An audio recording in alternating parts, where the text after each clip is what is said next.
مزید Islamic videos کے لیے ہمارے چینل حقیقت اسلام کو سبسکرائب کریں۔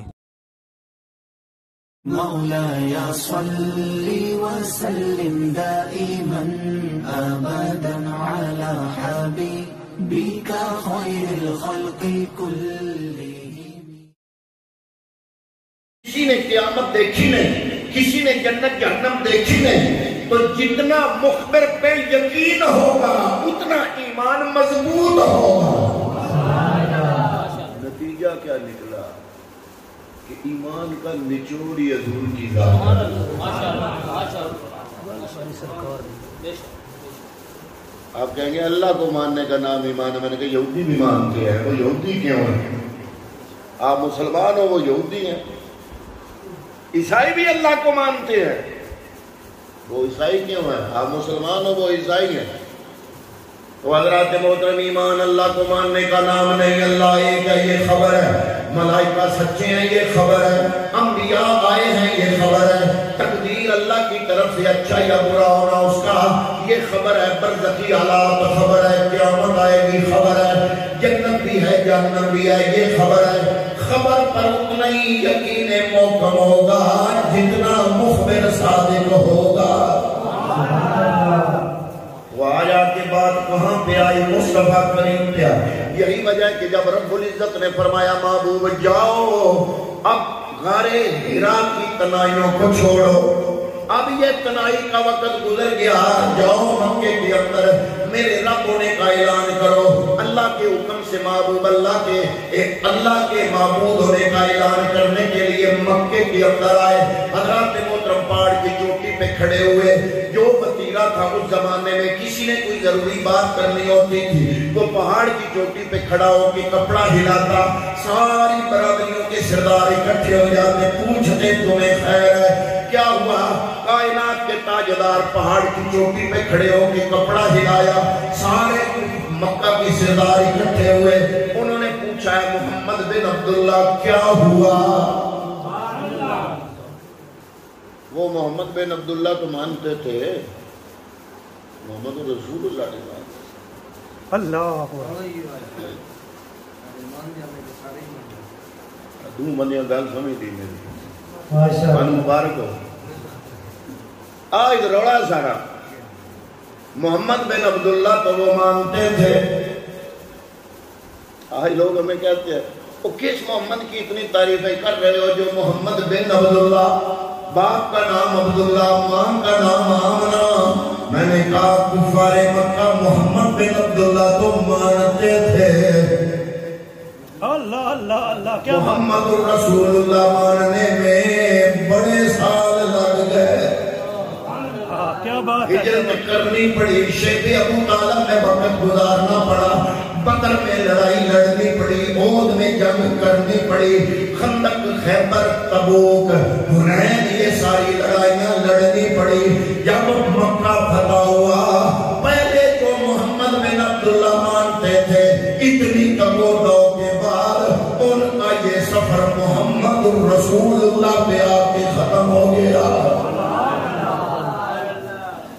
تو پتہ چلا کہ دین سارے کا سارا محمد رسول اللہ۔ میں کیسر صاحب کو مبارکباد دیتا ہوں، انہوں نے وہ کام کیا جو رب کرتا ہے۔ ان اللہ و ملائکۃ یصلون علی النبی یا ایھا الذین آمنوا صلوا علیہ وسلموا تسلیما۔ اے ایمان والو درود پڑھو، اللہ کے فرشتے پڑھتے ہیں۔ اب درود کیا ہے؟ یہ محفل سجانا حضور پہ درود ہے، بار بار آپ درود پڑھ رہے ہو، میں نبی کا نام لیتا ہوں آپ درود پڑھتے ہو۔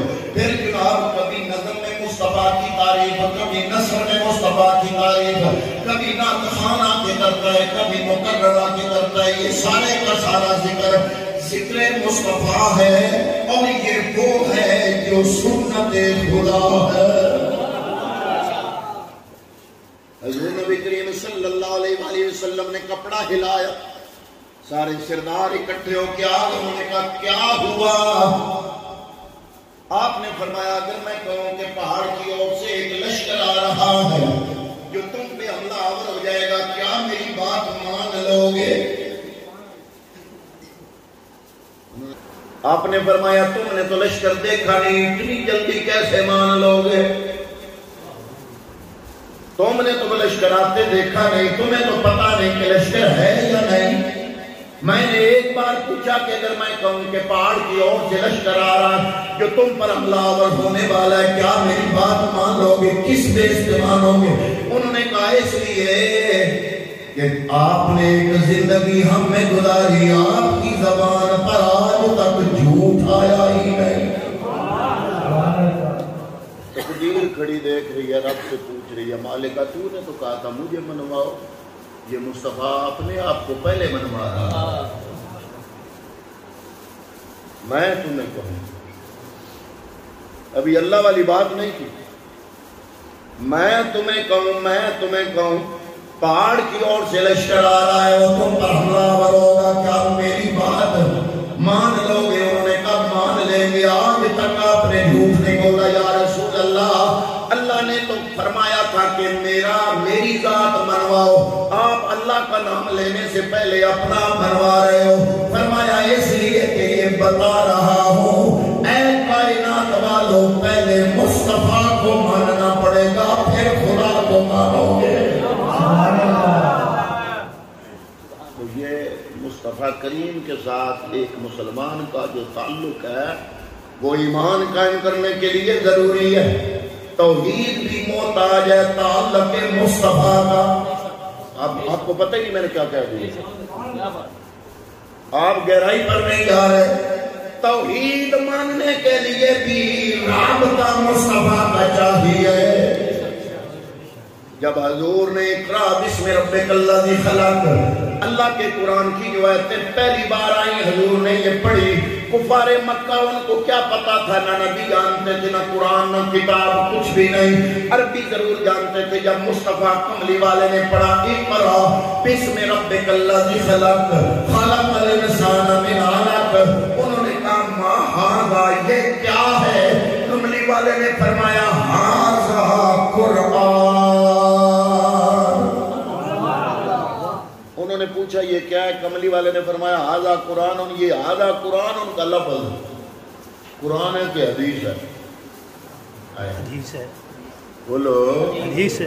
ہاں سچی بات ہے، سارے بولو حدیث ہے۔ کیوں؟ حضور اپنی طرف سے فرما رہے ہیں۔ انہوں نے پوچھا اقرا بسم ربک الذی خلق، کملی والے نے پڑھا اقرا، پڑھ کیا رہے ہیں؟ قرآن۔ پہلی وحی جو آئی پڑھ رہے ہیں اقرا بسم ربک الذی خلق خلق الانسان من علق۔ انہوں نے پوچھا ما ھذا، یہ کیا ہے؟ کملی والے نے فرمایا ھذا قرآن۔ اب ھذا قرآن اور حضور کے الفاظ، اور جو حضور کے الفاظ ہیں وہ حدیث ہیں۔ پتہ لگا قرآن ہونے میں بھی کملی والے کا محتاج ہے۔ سبحان اللہ۔